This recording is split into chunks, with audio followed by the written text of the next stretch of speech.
మహాగణాధిపతయే నమః. ఓం గురుభ్యో నమః. ఓం శ్రీమాత్రే నమః.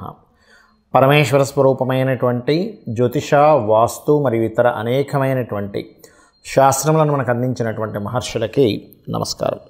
హయగ్రీవ హయగ్రీవ హయగ్రీవేతి యో వదేత్ తస్య నిస్సరతే వాణి జహ్నుకన్యా ప్రవాహవత్. అరుణాం కరుణాతరంగితాక్షీం ధృతపాశాంకుశపుష్పబాణచాపాం అనిమాదిభిరావృతాం మయూకైః అహమిత్యేవ విభావయే భవానీం. శ్రీమాత్రే నమః. ప్రేక్షకులకి ఆ లలితాంబిక అమ్మవారి యొక్క అనుగ్రహం పరిపూర్ణంగా కలగాలని మనస్ఫూర్తిగా కోరుకుంటూ మనం ఈరోజు చెప్పుకోబోయేటువంటి టాపిక్ ఏమిటి అని చెప్పి చూసుకున్నట్లయితే, మనము ఫిబ్రవరి మాసంలో ఏ లగ్నము వారికి, లగ్నం తెలియని వారు రాశి నుంచి చూసుకోండి, వారికి ఏ విషయాల్లో చాలా బాగుంది, ఏ విషయాల పట్ల కాస్త జాగ్రత్త వహించాలి, మరియు ఏ దేవత ఆరాధన చేసుకుంటే మంచిది అనేటువంటి విషయాలు చెప్తుంది నేనైనప్పటికీ కూడా చెప్పిస్తుంది సాక్షాత్ లలిత అమ్మవారిగా భావిస్తూ, అసలు ఈ గ్రహస్థితి ఎలా ఉంది ఈ నెల. మనకి వృషభ రాశిలో గురువు, మిథునంలో కుజుడు, అదేవిధంగా కన్యలో కేతువు, మీనంలో రాహువు, మన కుంభరాశిలో శని చంద్రులతో ఈ నెల ప్రారంభం అవుతుంది 1వ తేదీ నుంచి. మకర రాశిలో రవి బుధుల యొక్క సంచారం జరుగుతుంది. శుక్రుడు కూడా మనకి మీనరాశిలో ఉన్నాడు. అయితే ఈ యొక్క గ్రహస్థితి ఏదైతే ఉంటుందో, అంటే మకరం నుంచి కుంభం, కుంభం నుంచి మీనంలోకి ఈ ప్రయాణాలు అనేవి షష్టగ్రహ కూటమి కోసం వెళ్తుంటాయి ఈ గ్రహాలన్నీ కూడా. ఈ యొక్క గ్రహస్థితి ముఖ్యంగా ఏ లగ్నము వారికి ఎటువంటి మంచి ఫలితాలు ఇస్తుంది, ఏ జాగ్రత్తలు, ఏ దేవతారాధన అనేటువంటి మనం ఇప్పుడు తెలుసుకుందాం. కర్కాటక లగ్నము, కర్కాటక రాశి. కర్కాటకం వారికి కనుక చూసుకున్నట్లయితే ప్రస్తుతం మీకు మీ యొక్క రాశ్యాధిపతి 1, 2, 3, 4 తేదీల్లో శనితోని రాహుతో కలయికల్లో వెళ్తున్నాడు. కావున కాస్త నీటి ప్రదేశాలకు వెళ్ళినప్పుడు ఖచ్చితంగా జాగ్రత్తగా ఉండాలి. అందులోని 3వ స్థానంలో మీకు కేతువు యొక్క సంచారం జరుగుతుంది కాబట్టి ఏదైనా మాట్లాడుకునేటప్పుడు ఇద్దరు వ్యక్తుల మధ్యన ఏదైనా ఒక అగ్రిమెంట్ అవుతుంది, ఏదైనా ఒకటి మాట్లాడుకుంటారు, లేదా కొన్ని విషయాలు అక్కడ జరగనవి ఇంకోరెవరో చెప్తే ఆ గాసిప్ నిజం అనుకుని మనం కొన్ని రాంగ్ స్టెప్స్ వేస్తూ ఉంటాం, కొంత అధైర్యానికి గురవుతూ ఉంటాం. ఇట్లాంటి విషయాల్లో ఒక క్లారిటీ తెలుసుకోండి. ఎవరైనా ఇది ఒక మాట చెప్పారు, ఇది కరెక్టా కాదా, సరైనటువంటిదా కాదా అనేటువంటి తెలుసుకోండి. ఏదైనా ఒక అగ్రిమెంట్ రాసుకునేటప్పుడు కూడా కాస్త జాగ్రత్తగా ఉండండి. అలాగే మరొక విషయం ఏంటంటే, ఇక్కడ ఈ శుక్రుడు ఎప్పుడైతే భాగ్యస్థానంలో ఉన్నాడో, మీకు ఉచ్చస్థితిలో ఉన్నాడో, ఉన్నత విద్యల కోసం చేసేటువంటి ప్రయత్నం ఫలిస్తుంది. డబల్ ఫ్లోర్ కానీ, లేనట్లయితే డూప్లెక్స్ బిల్డింగ్స్ లాంటివి, లేదా ఏదైనా పార్ట్నర్షిప్స్లో ల్యాండ్స్ తీసుకోవడానికి ఖచ్చితంగా ఇక్కడ మీకు యోగిస్తుంది. అయితే ఈ కర్కాటకం వారికి పంచమాధిపతి వ్యయస్థానంలో ఉంటూ మరలా కాస్త నీచి పొందడం ఇవన్నీ జరుగుతున్నాయి. కాబట్టి మీ యొక్క సంతానాన్ని విదేశాలకు పంపించాలనేటువంటి ప్రయత్నం ఏదైతే ఉంటుందో ఆ ప్రయత్నం సంబంధించినటువంటి విషయాలలో కొంచెం స్ట్రెస్ అనేటువంటిది నడుస్తూ ఉంటుంది. వివాహ ప్రయత్నాలు గమనించుకున్నట్లయితే ముఖ్యంగా మెడికల్ రంగాలు, బిజినెస్ రంగాల్లో ఉండేటువంటి వారితో వివాహ ప్రయత్నాలు ప్రధానంగా మీకు ఇక్కడ ఈ 13వ తేదీ లోపల ఎక్కువగా చూపిస్తున్నాయి. బట్ ఇక్కడ అష్టమ స్థానంలోకి ఒక 4 గ్రహాలు వచ్చి కూడబోతున్నాయి కాబట్టి కొద్దిగా ఇక్కడ 3 గ్రహాలు కలుస్తాయి, దాని తర్వాత అది చంద్రుడు మారిపోతుంటాడు అనుకోండి. సడన్ చేంజెస్ అనేటువంటివి జరగనున్నాయి. మరియు అదేవిధంగా చేస్తున్నటువంటి ఉద్యోగంలో మార్పులు అవతల వాళ్ళు మారుస్తారా, లేకపోతే మీ అందరూ మీరుగా వెళ్ళిపోతారంటే ఇట్స్ డిపెండ్ ఆన్ మీ పర్సనల్ చార్ట్లో ఉంటుంది. అయితే ఇక్కడ గమనించుకున్నట్లయితే ఈ 3వ స్థానంలో కేతు ఉన్నాడు కాబట్టి ప్రత్యేకంగా మీరు ఏదైనా అగ్రిమెంట్స్, కాంట్రాక్ట్స్ చేసుకునేటప్పుడు కాస్త చూసుకొని చెయ్యండి. అన్నదమ్ములతోని, అక్క చెల్లెలతోని ఏదైనా మాట్లాడేటప్పుడు కానీ, ఫ్రెండ్స్తో ఏదైనా మాట అది వచ్చినప్పుడు, ఎవరితోనైనా మెయిల్స్ కానీ, వాట్సాప్లో ఏదైనా పంపించేటప్పుడు కానీ ఖచ్చితంగా జాగ్రత్తగా ఉండండి.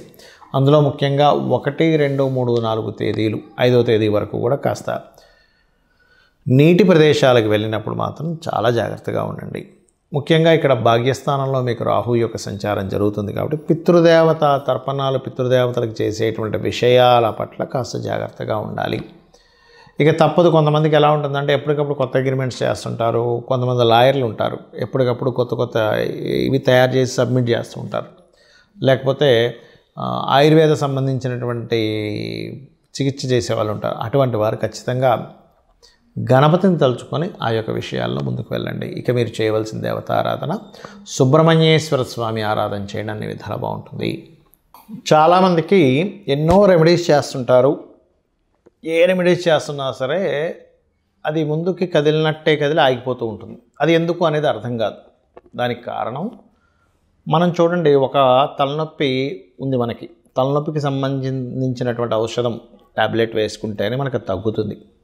కడుపు నొప్పికి ఒకటి, తలనొప్పికి ఒకటి, లేనట్లయితే అజీర్ణ వ్యాధి అయితే ఒకటి, జ్వరానికి అయితే ఒకటి, ఇంకో దానికి మనకి వైటమిన్స్ సంబంధించినవి ఎలా అయితే వేరువేరుగా ఉంటాయో, మొట్టమొదటిగా మనకున్న సమస్యని తీర్చడానికి ఏ గ్రహానికి చేసుకోవాలి, ఏ దేవతారాధన చేసుకోవాలని ముఖ్యంగా తెలుసుకోవాలి. మీరు ఇక్కడ పూజ చేసుకోవాలనగానే ఏదో లక్షలు వేలు ఖర్చు పెట్టేసి పెద్దగా చేస్తేనే భగవంతుడు అనుగ్రహిస్తాడు అనుకోవడం పూర్తిగా తప్పు. గుర్తుపెట్టుకోవాలి. మీరు ఇంట్లో చిన్నగా ఒక చిన్న గణపతి బొమ్మ పెట్టుకున్న, అమ్మవారిది ఏదైనా చిన్నది మీరు ఒక పటం పెట్టుకొని కూడా మీరు గనక భక్తి శ్రద్ధలతో ఎటువంటి ఫలాపేక్షరహితంగా, అంటే ఎటువంటి ఫలము ఆశించకుండా గనక భగవంతుడికి మీరు గనక చేయగలిగితే దానికి మించినటువంటిది మరొకటి లేదు, గుర్తుపెట్టుకోండి. అయితే ఇక్కడ ఒక్కొక్కరికి ఒక్కో సమస్య ఉంటుంది. మీకు సింపుల్గా మీ యొక్క జాతక చక్రంలో మీ గ్రహస్థితి మీకు చూసుకోవడం తెలియదు కాబట్టి, కొంతమందికి తెలిసి ఉంటుంది, ఆస్ట్రాలజీ పరిచయం ఉన్నవారు, కొంతమందికి తెలియదు.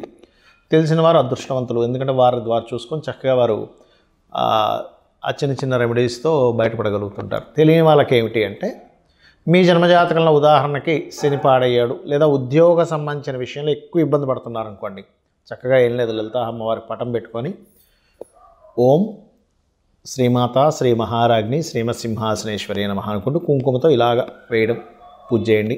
ఒకసారి అనుకోవడం ఓం శ్రీమాత శ్రీ మహారాజ్ని శ్రీమత్సింహాసనేశ్వరి నమః అనుకోండి, కుంకుమ వేయండి, లేదా ఒక పుష్పం వేయండి, సరిపోతుంది. ఉన్న ఉద్యోగంలో ఇంకా ఇంప్రూవ్మెంట్స్ రావాలి, ఓం మాణిక్య మకుటాకార జానద్వయ విరాజితాయ నమః చేసుకోండి, సరిపోతుంది. లేదండి అనారోగ్య సమస్యలతో ఎక్కువగా బాధపడుతున్నాము అనుకునేటువంటి వారు ముఖ్యంగా సూర్య భగవానుని చూస్తూ ఓం సర్వవ్యాధి పరసమని సర్వమృత్యు నివారిణి అగ్రగణ్య అచింత్య రూప కలికల్మషనాశినే నమః చేసుకోండి, సరిపోతుంది.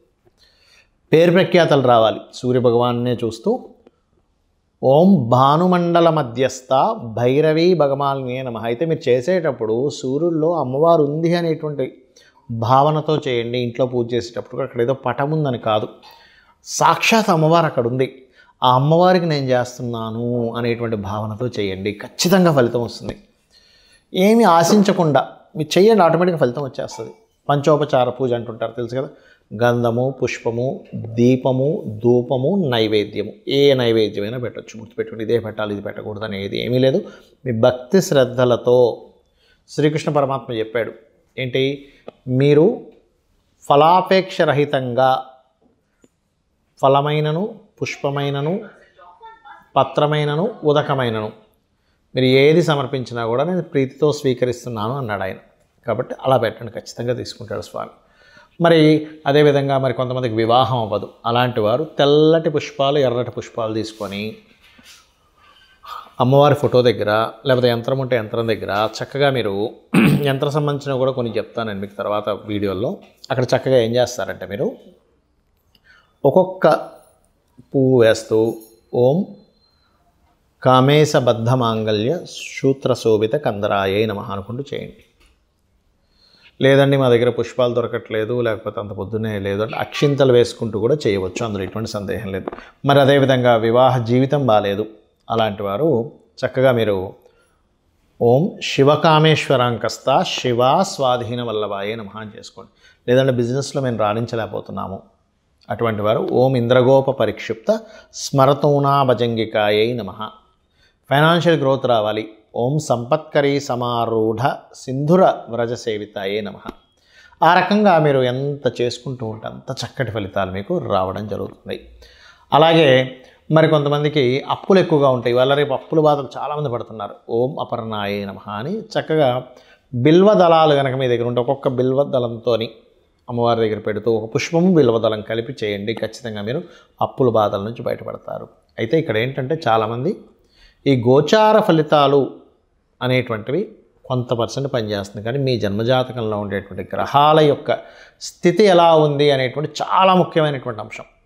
గ్రహస్థితి బాగుందనుకోండి, ఆటోమేటిక్గా మీకు గోచారంలో ఏ గ్రహం ఎక్కడికి వచ్చినా సరే మీరేమి చింతించాల్సిన అవసరం ఉండదు, గుర్తుపెట్టుకోండి.